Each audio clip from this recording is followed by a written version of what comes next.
नमस्कार दोस्तों, उषा की आवाज चैनल में आप सभी का स्वागत है। हमारी आज की कहानी है लाल रंग का जोड़ा। 10 साल की गुड्डी को कभी यह समझ नहीं आता था कि माँ उसके लिए लाल रंग का कपड़ा क्यों नहीं खरीदती है। कई बार उसकी जिद होती थी, माँ सब रंग ले देती है पर लाल रंग नहीं लेती। त्योहार आते सबके लिए कपड़े बनते पर गुड्डी के लिए कभी भी लाल रंग का सूट नहीं बना। उसे याद ही नहीं कि जब से उसने होश संभाला है कभी लाल रंग का कपड़ा पहना हो। हमेशा अंदर से उसकी इच्छा यह थी कि कोई उसे लाल रंग का एक सूट सिलवा दे। फिर मन को समझा लेती थी, कोई बात नहीं, जब शादी होगी तब तो घर के लोग लेकर ही देंगे ना। गुड्डी के मन में लाल रंग को देख अजीब सी बेचैनी शुरू हो जाती थी। अपने ही सपनों में खो जाती थी। उसकी 2 सहेलियों की तो शादी भी हो चुकी थी। उनको शादी के लाल जोड़े में देखा था तो उसके मन में भी एक बात बसा ली थी कि वे अपनी शादी में वही कपड़ा लेगी जिसमें लाल रंग हो। नए नक्श रंग रूप की धनी गुड्डी बहुत ही सुंदर थी। जब कभी भी माँ घर से बाहर जाती तो गुड्डी माँ की लाल ओढ़नी ओढ़कर खुद को आईने में निहारती थी।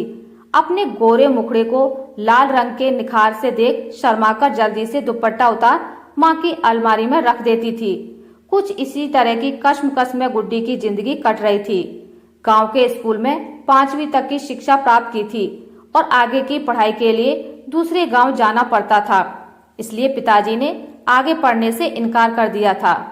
अब जीवन में केवल घर में रहकर औरतों की तरह खाना बनाना और घर के काम करना ही उसकी दिनचर्या थी।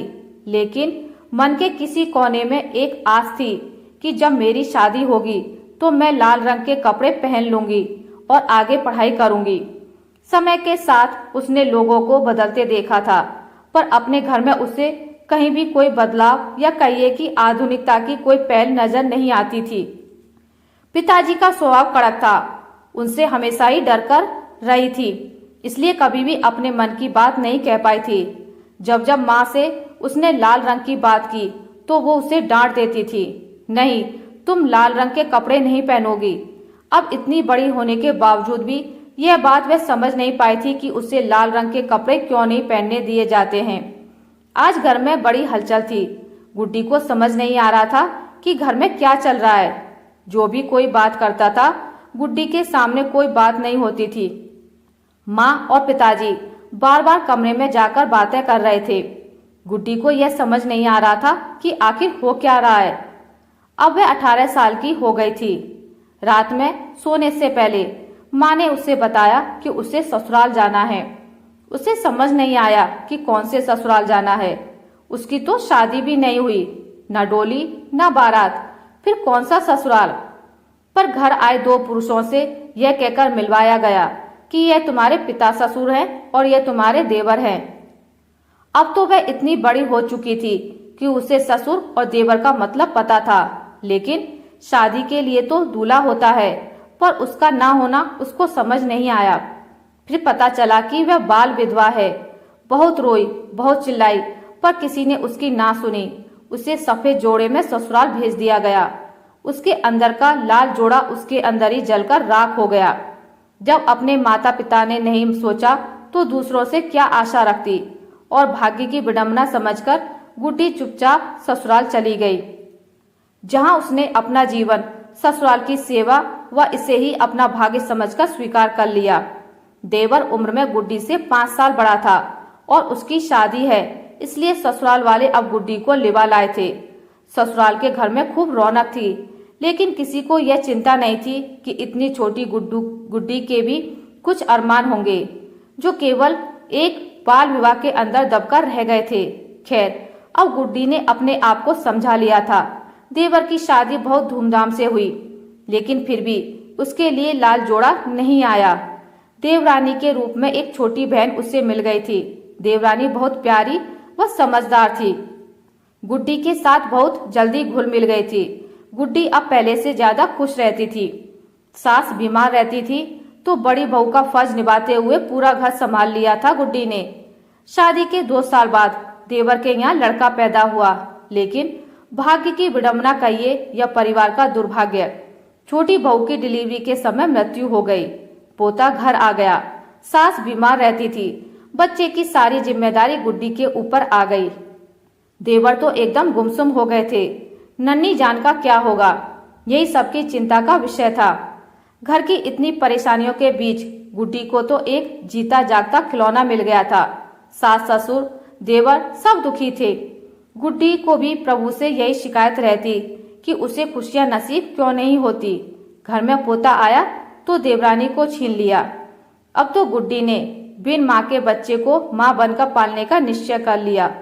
जब देखो पूरा समय अपने बच्चे की तरह प्यार करती। उसकी ममता का उफान इतना था कि सब लोग हैरान रह गए जब एक दिन उन्होंने देखा गुड्डी बच्चे को अपना दूध पिला रही है। कोई भी इस बात पर विश्वास नहीं कर पाया, लेकिन कुदरत का करिश्मा कहिए या गुड्डी की ममता कि मासूम बच्चे को एक माँ का दूध नसीब हो गया। किसी को इस बात पर विश्वास नहीं हो रहा था, पर शायद माँ की ममता देख भगवान ने गुड्डी को संपूर्ण माँ का दर्जा दे दिया था। सास ससुर ने खुशी के आंसू रोके नहीं रुकते थे। उन्हें तो विश्वास नहीं होता था कि यह करिश्मा कैसे हो गया। सुबह शाम गुड्डी को आशीर्वाद देते नहीं थकते थे। फिर एक दिन सास गुड्डी के पास आई और उसके हाथ में लाल जोड़ा था। जोड़ा लेकर उन्होंने गुड्डी के पैरों में रखते हुए कहा, बेटा हमसे भूल हो गई, दुनिया बदल गई है, पर हम अभी भी वही पुरानी लकीर पर चल रहे हैं। तुम्हारी शादी तुम्हारी बुआ के विवाह में हमारे बेटे से हुई थी जब तुम 5 साल की थी। 18 साल पूरे होने पर तुम्हें ससुराल लाना था। आगे तुम्हें पता है, हम अपना एक बेटा तो पहले ही खो चुके थे और दूसरे के साथ भाग्य ने यह अन्याय कर दिया। तू मुन्ने की सचमुच की माँ बन जा। गुड्डी को कुछ समझ नहीं आया कि सासू माँ क्या कह रही हैं और क्यों कह रही हैं। तब तक ससुर भी वहीं आ गए और उन्होंने सिर पर हाथ रखकर कहा, बेटा लोग चाहे कुछ भी कहें, अगर अपनी कोख से न जन्मे हमारे पोते को तुम दूध पिला सकती हो तो फिर हम तुम्हारी दूसरी शादी क्यों नहीं कर सकते। गुड्डी को कुछ समझ नहीं आया कि वह क्या कहे। वह कुछ कहती उससे पहले ससुर जी ने देवर से उसकी शादी करने का निर्णय सुना दिया। ससुर जी का हाथ उसके सिर पर आशीर्वाद दे रहा था। हमेशा से लाल रंग को तरसने वाली गुड्डी अचानक अपने लिए लाल जोड़ा देखकर हैरान रह गई और वह समझ नहीं पा रही थी कि अब ये कैसी परीक्षा की घड़ी आन पड़ी है। ससुराल आकर जो अध्याय उसने अपने जीवन से हटा दिया था वह फिर से उसके सामने खुल गया था। अब यह निर्णय लेना उसके लिए बहुत मुश्किल था। मुन्ना को पाकर उसने अपनी सब कामनाओं को भुला दिया था, अपने जीवन को मुन्ना के लिए समर्पित कर दिया था, पर आज फिर से पुनर्विवाह। शायद वह इसके लिए तैयार नहीं थी। अंदर ही अंदर चल रहे द्वंद्व को समझ नहीं पा रही थी। क्या जवाब दे ससुर जी और सासू माँ को। उनकी आंखें गीली और आशा से भरी हुई उसे निहार रही थी। वह केवल मुन्ना को देख रही थी। तभी सासू माँ की आवाज उसके कानों में पड़ी, बेटा मुन्ना बहुत छोटा है और उसे एक माँ की जरूरत है। तुमसे बेहतर कोई और माँ हो ही नहीं सकती। उन्हीं की हाँ में हाँ मिलाते हुए ससुर जी ने कहा, सौतेली माँ लाने से बेहतर है कि तुम ही अपने बेटे को पालो।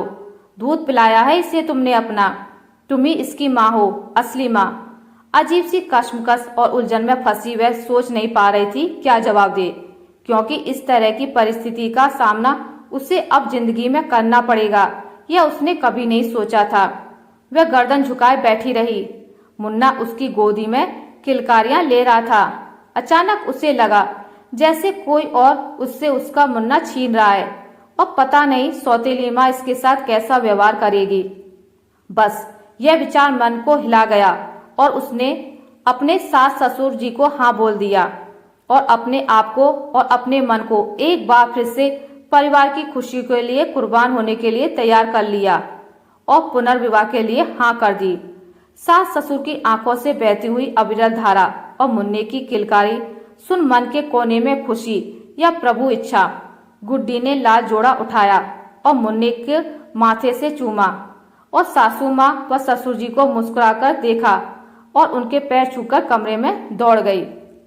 आशा करती हूँ आपको मेरी आज की कहानी अच्छी लगी होगी। अगर आपको मेरी कहानी अच्छी लगी है तो इसे लाइक करें, ज़्यादा से ज़्यादा शेयर करें और अगर आप मेरे चैनल पर नए हैं तो इसे सब्सक्राइब करना ना भूलें। मिलते एक नई कहानी के साथ, तब तक के लिए नमस्कार।